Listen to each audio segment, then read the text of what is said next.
when they wheeled her down, her body went down in the casket. I lost it. Like, to me, it was giving, this is it. Like, Hey beautiful people, how you are doing today? It's your girl Destiny here and welcome to my channel. How have you all been? Hope you guys are doing great. So this is the final part of the sister story that came to share the story about how her sister was unalived by a man the sister knew for just 3 weeks, and how she got roped into the lifestyle of the man, which the man was a drug dealer, and roped into that lifestyle and got unalive. But on this part of the story, which I feel like is also very important, she went on to answer some of the questions people are asking and some of the conversation people are having in the story time. And one of them was people talking about her church and how the church should have supported her and all that. And which she went on this part of the story to give in depth on. First, she gave in depth on the relationship between her and her sister and why that cut so deep to her, and also the church, how the church was not a refuge to them, how the church was not there for them. And also, she also went on to talk about how her mom was coping with it and how things are with her mom presently now and how she's coping with the loss of her love of her sister. Anyway, guys, let's go check it because this video is pretty long. Let's go check it out and then we'll come back and talk more. okay, guys, this is part 7 of my sister was alive with a man she met 3 weeks ago. So forgive me, guys. I had to get myself together. I want to touch base on, in part 7, on some pieces from the funeral, and then also I'm calling out the church and what they did to me, because a lot of people are in the comments talking about the church, the church, the church, the church. Let me tell you about the church. So the funeral happens. I planned the entire funeral. So from picking out the casket to, picking out her clothes. And what's crazy is, now, I don't know if any of you have buried a loved one, especially someone extremely close to you. There was like so many things that I didn't know. Like, for instance, I don't know if you guys knew, but I had to get my sister bra and panties. Like, I didn't know that you bury the deceased. And forgive me, because a lot of people have been negative in the comments too, and it's not okay. But I had to buy bra and panties for my sister. Her favorite color was purple, so I buried her in purple. I got a rosary made to put in her hands, and it was purple. I put a picture of her son inside the casket with her. The casket was beautiful. It was white. I got gold trim on it. And then I did her hair. But again, in the midst of all of that, I was okay. Like, I was still rolling. Like, I was able to get up and speak. I did cry a bit when I spoke.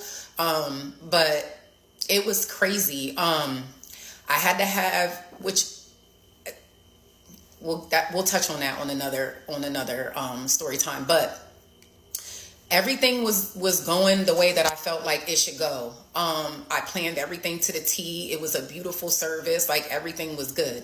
I will say this. It did not hit me until when they have the casket, they have this thing where they like spin it like this. And when they spin it, the body goes down into the casket so that they can close it.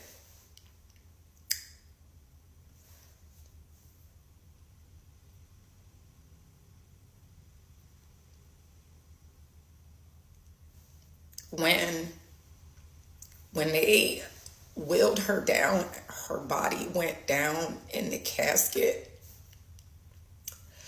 I lost it. Like, to me, it was giving, this is it. Like,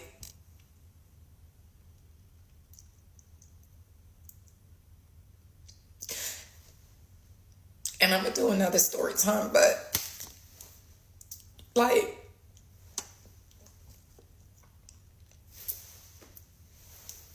y'all gotta understand. And I'm sorry, like I said, in my whole life, I would never cry on the internet. Like, I would never, but y'all, please just forgive me. I touched on, and I'm going to do another story time on this too, but, I touched on my mom's addiction and stuff. Like, it was me and her. Like, y'all don't understand. Like, it was days where my mom would be missing for 2-3 days at a time. There was days where, like, there was never no food. My mom would get her food stamps and she would sell her food stamps. And I would walk my sister miles in town, and we were so little. But I knew that if I could just get her to the soup kitchen, that we could eat.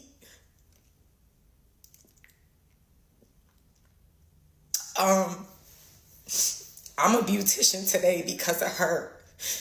I was so smart when I was young, and I'm talking like, y'all don't understand, like, we was 6 and 7 years old, like, we was little. And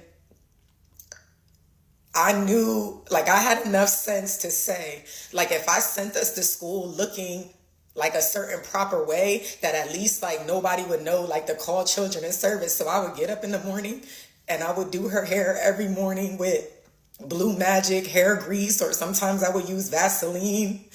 And I would take our underwears and I would wash them out in the sink, because I was smart enough to know that we at least needed clean panties. So I would wash the underwears out in the sink and I would hang them in the back window. And it would be crazy because sometimes in the wintertime, it was so cold outside that the underwear didn't dry in time. They would have icicles on them. Like, y'all don't understand. Like, I took care of her. I took care of her.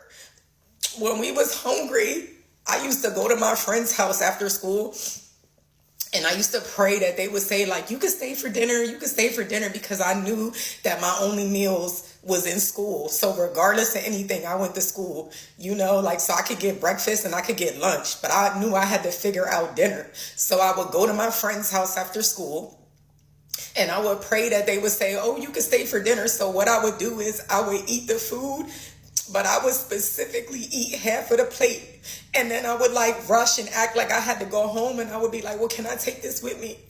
Because I would take it home for her, because I knew she was hungry. Like, when I tell you, y'all, like, y'all don't understand. I took care of her. So, and it's so much more that I could share with y'all, but you don't understand, like, when they willed her down and her body just went down into the casket, it was like everything went. The hurt, the pain, the hungriness, the not having clothes, the being made fun of, the bullying, like, all of it.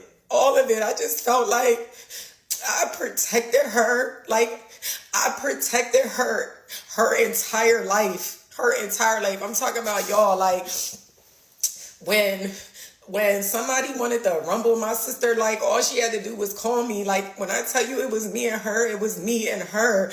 It was me and her until the end. And so that pain of seeing her go down in the casket, I just felt like I couldn't protect her. I felt like I protected her all my whole life, and I just carried the weight of just feeling like I wasn't there, like I couldn't protect her. And so, like, I said I wasn't going to do another story time, but because I know this was supposed to be about the church, but I just feel like, y'all, I've been through therapy, and it's what got me through, but I just want to share this with the world. Like, I just, if I can just help one person, one girl, one woman that just doesn't listen or listen to the signs or anything, like, I just pray that y'all just watch this and just listen and be careful, about the people that you surround yourself with, and just make smarter decisions. I said I wasn't going to do another story time, but I'm going to come back and just do one more for tonight. This is part 8 on my sister was with a man that she met 3 weeks ago. So in the previous video, I said that I was going to talk about the church, but then it just got too deep and I got totally off topic. But a lot of people in the comments are saying, if you had a good church home and all this other stuff. One, I don't know why people think I'm not in church. If you have looked at my page, my life is God and Christ is my everything. I do nothing without him. And to be honest with you guys, I feel like the only way that I made it through this entire tragic situation was knowing that to be absent with the body is to be present with the Lord. And me and my sister were baptized together. And so I know that she made her way to heaven. But let's talk about the church. We both were members of this church. I'm calling them out. Zion Baptist Church in Reading, PA. We were members of that church. We were baptized together August 1st, 1999. Our foster mom, because that's a whole nother thing. I'll eventually get into it because we went to foster care.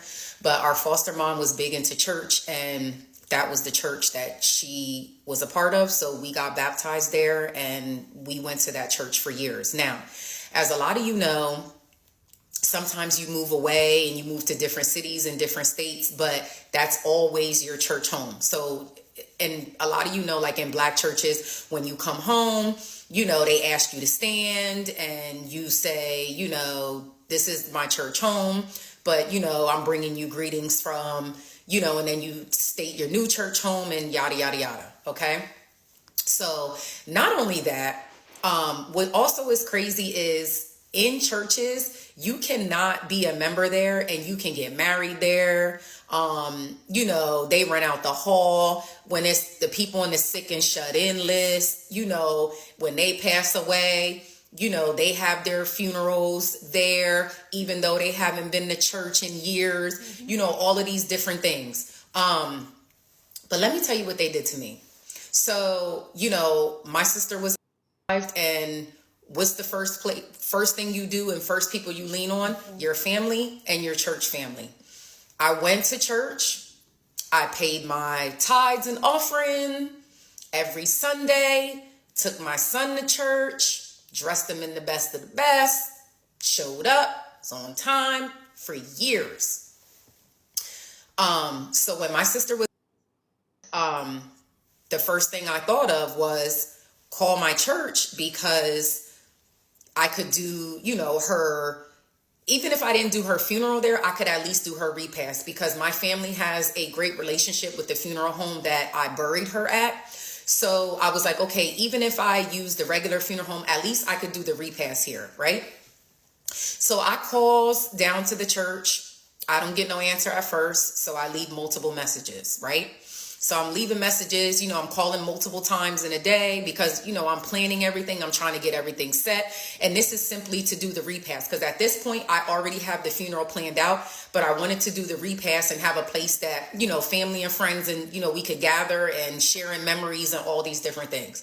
So I'm calling. So day one, nobody calls back. So day two, I call, leave multiple messages, nobody calls back. So at this point, I have certain members of the church contact. So I reach out to, and I don't even know if they even deserve grace for me to even put their names out there. So I won't do that. But I reached out to one of the deacon and the deaconesses that I was close to, like the closest to, like literally knew them almost my entire life. Reached out to them, left a message with the husband, didn't hear nothing back, but I called the wife. So, called her up on the phone and basically just let her know that I was looking forward to using the church's basement, so that, now mind you, they have all kind of events there, all kind of knitting services, outside services, people's wedding receptions. Mind you, people that don't even go to church. I know people who have got married at Zion Baptist Church and were not members of the church. But okay, that's neither here nor there. So, just let them know, like, hey, I'm looking to use the basement of the church. I don't need anything additional. If there's a fee, I'll pay the fee, whatever it is. or if you're not looking for a fee because I'm a member, I'm still going to I would love to give the church a donation for just allowing me to use the space. So the first thing she said was something like the hospitality crew isn't available for that day or something. So I'm saying to myself, well, I don't need the services of the hospitality crew. Like, I just need to use the space, in which people have done kids' birthday parties there as well. Let's be clear. So the hospitality crew isn't doing Ray Ray's second birthday party. Okay. So that was the first excuse. So then I came back and I'm just like, I don't need the hospitality crew. Like, my family is willing to come in and help me, and we do the food and everything. We literally just need the space. That is it. Do you know that they tried to tell me, mind you, no one from the church called me to even ask me how I was doing, if I needed anything, Lord, to even give sis a prayer. Nobody called and checked for me. Meaning, this is a place that I go to every Sunday, that I pay my tithes to, that I am in prayer with, that I show up for, like my church home, as in I was a grown adult and been going to this church since I was like 9. No one called me. No one called to check on me. No one sent condolences, not a flower, not a card, nothing. So then I was told that because she moved away, technically she wasn't a member of the church, so I can't have her repast there. When then the reality was, because people at the church talk. So it got back to me. The reality was, the church didn't like the manner and how she passed away. And so because they didn't like the manner and how she passed away, they refused to allow me to have the repast at the church. So people who aren't members of the church can get married there. All of these other activities and things like that can go on. But my own church home, who I loved and trusted, did not allow me to do my sister's repast, not even the funeral. But they would not allow me. Zion Baptist Church in Reading, Pennsylvania, would not allow me to do my sister's repast at their church, which was my church, I should say, because they did not like the manner in the way that my sister was.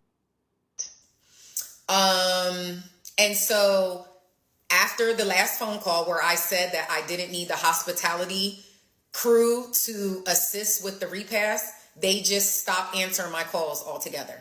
They did not return any calls. They didn't pick up the phone for me. They didn't check for me. They didn't ask, okay, well, did you still want to do this? No one called. No one called. So that's how I know it's true. Because if I asked you more than once and then you just flat out don't return the call, clearly it was true. But I will say this.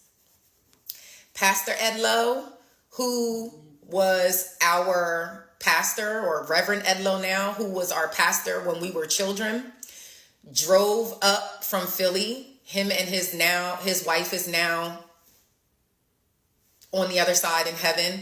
God rest her soul. I am so grateful for them, because they came from out of town, would not take my money that I offered them to do my sister's services, did the services, and it was absolutely beautiful. In the end, everybody went out to eat at a restaurant, and we gathered at the restaurant, and that was all that I was able to do because it was so last minute.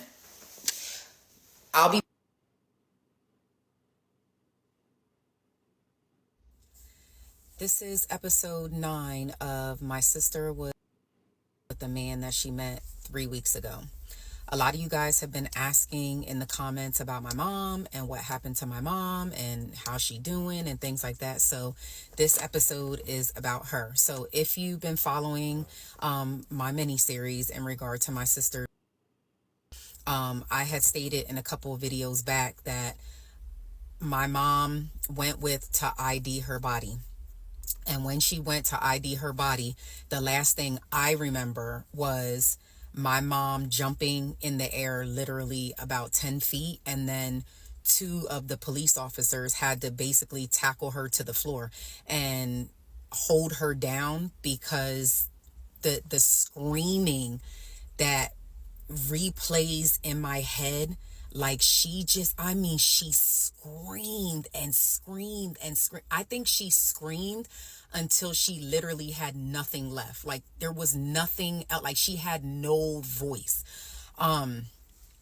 After we ID'd the body, we left the hospital and went back to her apartment. And at that point, that is when I collected, some of the things for my nephew so that I could take him home and pretty much start the process of planning the funeral. Before I went home, I contacted the funeral home and had them go to the hospital that she was in to retrieve her body and transfer it to the funeral home where I wanted her to be taken care of.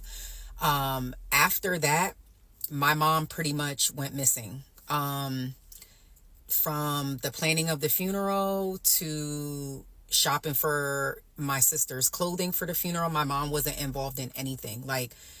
And I don't blame her. She was just completely out of it. And I feel like mentally she didn't even want to believe that her daughter was, to this day, to be honest with you guys, I feel like she carries the burden of blame. If you watch my previous videos, I talked about how, my mom's been an addict my whole life. So, a lot of the things that we've been through, a lot of the things that we've seen, it all came from her addiction. Regardless of all of that, when I tell you, as I said in the previous video, my sister and my mom were like this. The relationship was so toxic, but it did not matter. My sister and my mom were inseparable. I remember one time my mom was living in an apartment with another family member, and that family member was HIV positive. And the apartment was it was a junkie house. They didn't even have a front door. They had a sheet up on the front door. And my sister would run away from our then foster home and go find my mom and stay in that house with my mom. That's how deep their bond was. But fast forward, my mom went missing. So she wasn't there to help with anything. The day of the funeral, my mom did not show up. She was not there. She was not around. But what I will tell you is, and I know, all right, when we got to the burial site, I remember pastor did the service and, everything like that at the burial site. And, I remember, I knew in my heart that my mom knew that my sister passed away, but I didn't want to not let her get that extra time with her. But I knew that she didn't want the time with other people. So what I did was, after the service was over, I made sure I let everybody leave. I told everybody go ahead, go home. And I saw my mom up in the corner of the funeral grounds, just kind of off to the side, just looking. And so at that point, I just knew she was not going to come around everybody. She was just not going to do that. So I let the guys, the people that are in control of the cemetery, I just let them know, don't lower her body down. I want my mom to have, her time with her, which was another part that was really hard. So I didn't get to see, when they wheel the casket down into the ground, I didn't get that closure part. I didn't get to see that because my mom refused to come to the burial site if anyone was around. So at that point, we all left, and my mom got the time that I felt that she needed with her. After that, I'm going to insert some pictures so that you can see. So this is what my mom looked like before my sister passed away.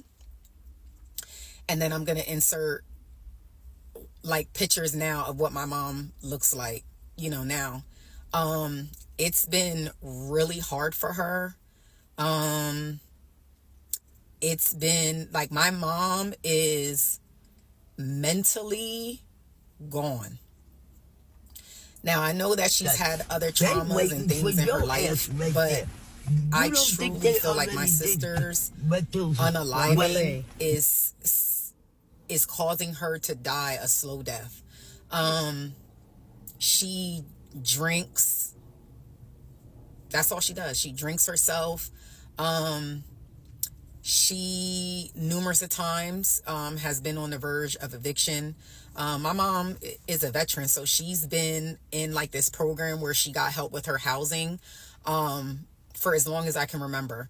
But they have to come there and pretty much like check on her, and she does not and did not allow that. So recently she just got put out of that program, and that was the program that helped pay her rent because she's on a fixed income. The level of toxicity and like even just the things that she says are so mean and nasty. There were people in the comments that were saying like, give her grace. And I try. If anybody knows me, I stand 10 toes about my family.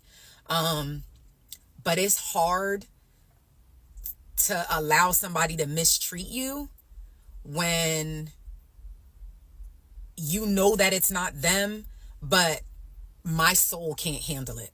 Like, I can't handle the disrespect. I can't, I just cannot do it. And I try to show as much grace as I can. Like, even now, she'll be missing. She doesn't want a phone. I literally have to call the police department and have them do wellness checks for her to make sure that she's still alive.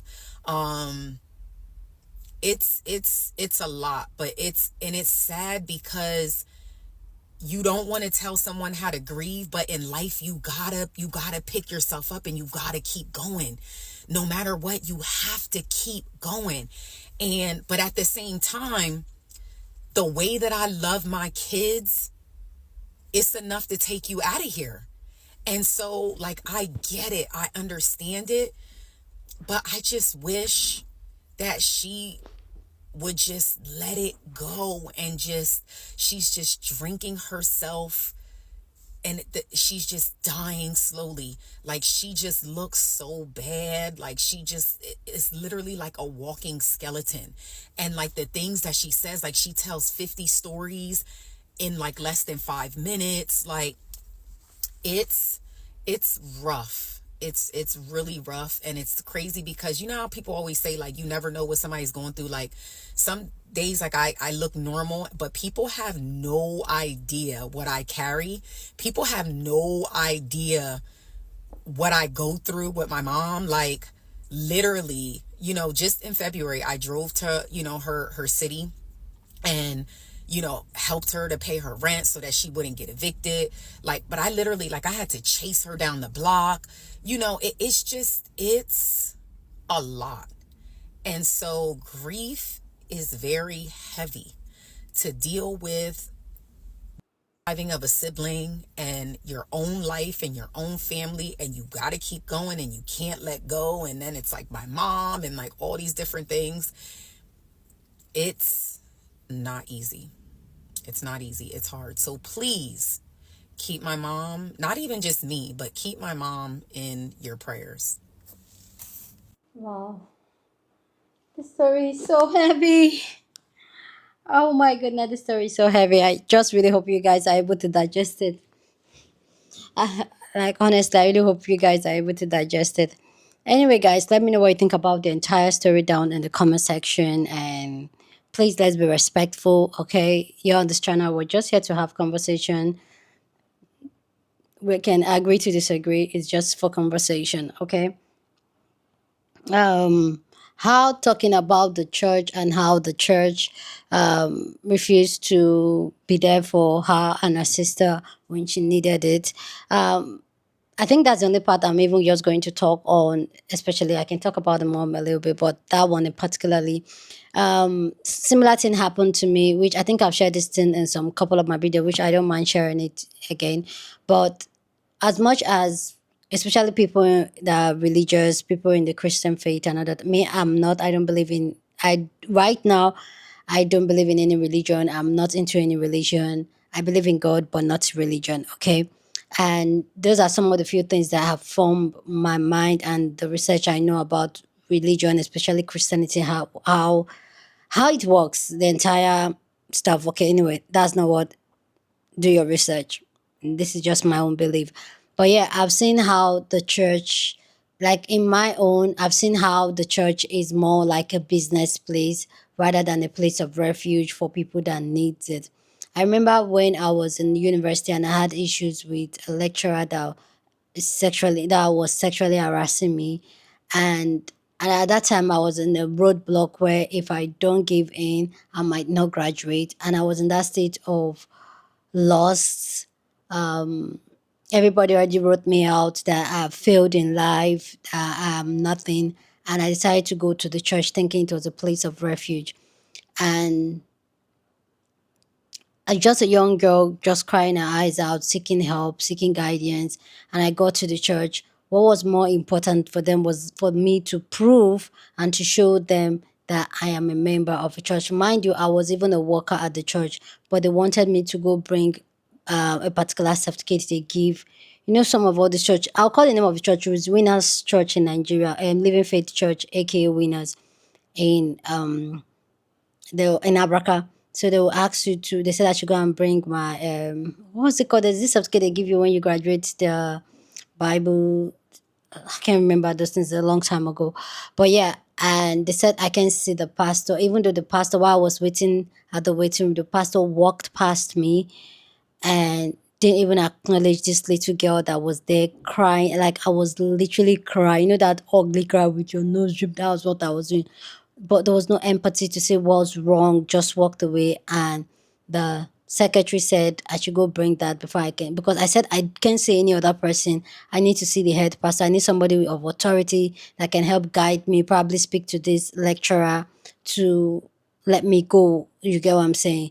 But they said if I don't bring that I have to go and bring it. And the moment I walk out of that office, that was when I realized that the church was not a refuge for me, but it was a business place. It was a place where they were just making money off me. That was a place I paid my tithe, my offering as a student. So hearing the sister talked about how the church, because of the way the sister died, was on her life, they didn't want anything to do with the sister, the funeral, and they didn't even check on them. And this is why I feel like when it comes to religion, especially I'm talking about Christianity because that's where I was raised and that's what I practice almost all my life until recently, is that people literally take the empathy and the word of God that says we should be kind to every human. And I feel like remove religion out of it. If we as people we can be respectful and kind to ourselves and then be kind to other people and give grace to other people, this world will be a better place. That's just it.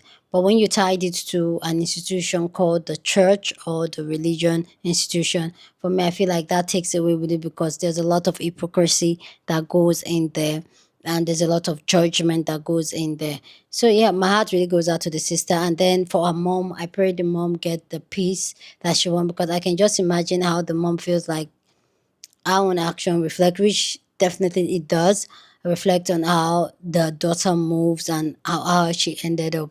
But yeah, I just pray my heart goes out to the sister and her family, and I hope they're able to find the peace and the light. Even though I know how it feels to lose loved ones and still have the incident play over and over in your head, still misses them, still think about them, even though it's years past. I think I shared it with you guys a couple of years ago. I lost my brother. I've lost two brothers, my grandmom, which I'm close to, and it's a hard feeling. You never heal from it. You just learn to live with it. You never heal from it. So yeah, my heart goes out to her, goes out to her family. But yeah, you guys go ahead, share your thought and share this video with somebody that you want to be part of the conversation.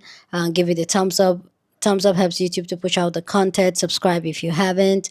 And I'll see you guys in my next video. I hope this entire story just really help you guys to know that life is life and we should be kind to each other. Anyway, I'll see you guys later. Deuces.